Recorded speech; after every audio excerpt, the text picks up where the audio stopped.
right, guys. I don't wear my sunglasses inside, except for these bad boys. So today I'm going to talk to you about the old blue blockers. Yes, so these guys are incredibly important to keto adapt. Yes, so as you can see, these are orange in their tint on the lens, and they block out the light emitting, the blue light emitting from lamps. So I want to talk to you guys about sleep cycles, and the number one suggestion how to get into ketosis is better sleep. So I talk to a lot of people, and we're always going over their trials and error of trying to keto adapt on their own. Then they come to me, we do a review of their background, and 9 times out of 10, if not 10 times out of 10, people do not sleep well. They think they do. So I go through a series of questions, and these are what these questions look like. What time do you go to bed? What time do you wake up? How long does it take you to get to sleep? Do you wake up in the middle of the night? If you do wake up in the middle of the night, how long does it take for you to fall back to sleep? How many times do you wake up in the middle of the night? Do you snore? Do you have sleep apnea? Do you read in bed? Do you wake up tired? Are you wired at night? Do you eat food right before bedtime? How late is your dinner? Do you have a night shift job? Do you work out at night? Yes. Do you watch TV right before bed? Do you internet search from bed or before bed? These are all the questions. Oh, there's more.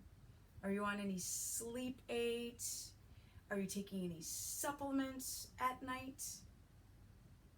Medications?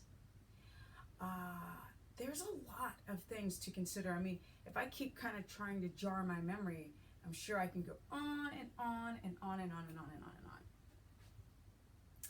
on. Do you have a blood sugar dysregulation? Do you have night sweats? All of these things, like do you wake up like hot flash, night sweat, like drenched? These are all things that matter. Do you have restless leg syndrome? Do you use a little reefer to get to sleep? Do you need carbs to get to sleep? Do you use alcohol to get to sleep? Do you go to bed and you're exhausted and you fall asleep? Can you sleep anywhere at any time? Do you have to set 5 snooze and alarms to wake up? If you guys have any one of those symptoms I just mentioned, you have sleep issues. Oh, of course, the most important, do you dream? How often do you dream? All of those things are important, all of them. Yes? Do you, have anxiety in the middle of the night? Do you have chronic colds and flus that are affecting your sleep? All of these things matter. So I'm going to go over a couple of things, and I'm going to talk about my number one recommendation to get into ketosis faster, which is better sleep. If I just title things, how to sleep, nobody cares. That's not internet sexy. But if I'm like, yo, this is the business, 7 years in ketosis, almost 50 years of age, built everything back. That's internet sexy. But sleep, everybody takes it for granted, but it is the only thing that's sexy about life is good sleep. Because without good sleep, you ain't nothing. You are a shell of nothingness. You get brain fog. Sleep is very interesting because the first half of sleep is your body repairing. Second half of sleep around 3 o'clock to 6 is your brain trying to repair and get into the deepest clutches of sleep. Yeah. So these are the things that I want to talk about because it's stuff that needs to be reiterated over and over again to ad nauseum. You guys are talking about like how much protein, do I do 0 carb, should I fat fast, should I intermittent fast? And none of you all are just talking about sleep on none of the message boards. I don't get it. So let's go into sleep. Now, some of the things I mentioned early on in all my little lists. You guys are overstimulated at night. If you were to sleep in your backyard without any technology, you would go to bed or you fall asleep probably between 8 and 8:30 or 8:45 max. Especially if you lived alone in a tent. It would be sooner. That is the proof positive that technology, right? Technology is keeping us awake. Yes. That's proof positive.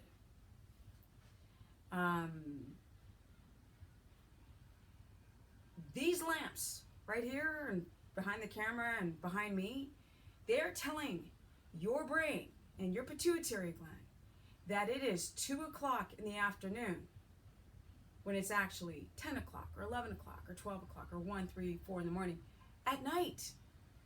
And so that cortisol that's supposed to come down, because between, I say this 1,000 times, around 2, 3, 4 o'clock, let's say 2 to 4, there's a switch between melatonin and cortisol. So cortisol is high in the morning, supposed to wake you up. So when you guys are tired in the morning, your cortisol's low. That's not good, because that can make you sick and gut your immune system like a freaking gutted fish if you have low cortisol in the morning. Then around 2 to 4, your cortisol is supposed to go down, and that sleep hormone melatonin is supposed to rise. It tries to, but then it goes right back down again, and cortisol is like, hello, Z's, and it goes right back up. This, amongst other things, makes your adrenal glands overwork. Because to stay, with the light and it's 2 o'clock in the afternoon, it's not time to go to sleep. So the adrenal glands have to crank out adrenaline, norepinephrine, cortisol, raise your blood sugar.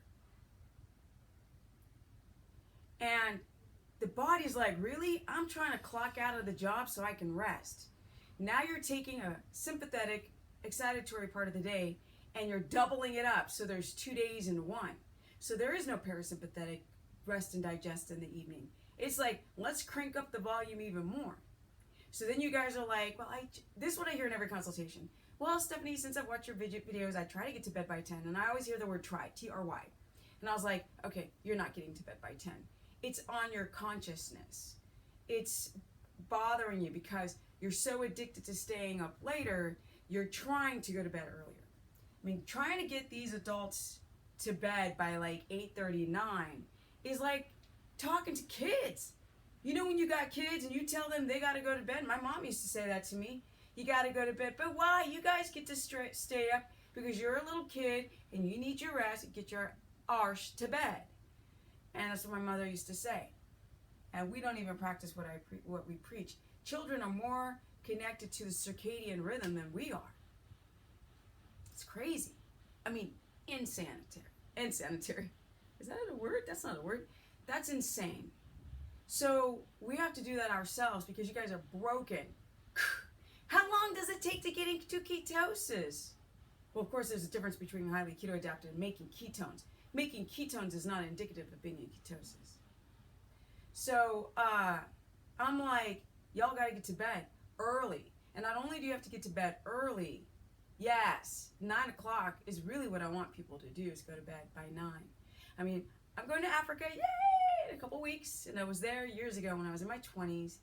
And I used to go to bed like 1:30 a.m. And I thought, these people are packing it up and they're going to bed around 8, falling asleep around 8:30. And I thought, I'm just going to lie here and do nothing for hours. But around on the 4th day of my visit, it was like somebody gave me a sleeping drug because I had completely connected to the circadian rhythm. Skin, eyes, right, cones and rods, and all the way my brain uses the information in the midbrain. Like that, I was falling asleep. It was a miracle. Literally felt like I was being drugged because I'd always been wired at night. I'm a night owl. There's no such thing, people. That's not normal, people. So you have to start turning off way before. People are like, yes, but when I come home from work, I just need that little grace period of like, being able to de-stress. Like watching TV helps me de-stress. No, that's what your matrix mind said that's going to de-stress you. Because you can't be alone with your own thoughts of quiet. Quiet, there's a reason why people meditate in other cultures. We are so disconnected. We are disconnected from reality. And whatever we think is right is upside down. Just like our sleep. It's inverted. Inverted cortisol. Cortisol high at night. And your melatonin is low at night and it's high at night. So everything's inverted. You should have high cortisol in the morning and high melatonin at night. And the body really starts cranking in to repair between 10 and 12. And you guys are finally getting to sleep around 12, 1. So you're not repairing.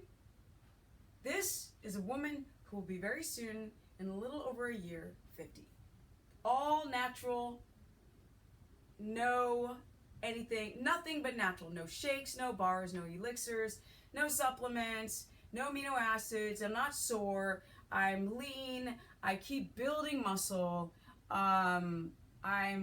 Skin has been repairing since I've done ketogenesis. And if I keep hearing these people going, oh, ketogenic diet's like this sect thing. Really? I'm doing a video telling you guys to go to bed earlier. That's secular. Really?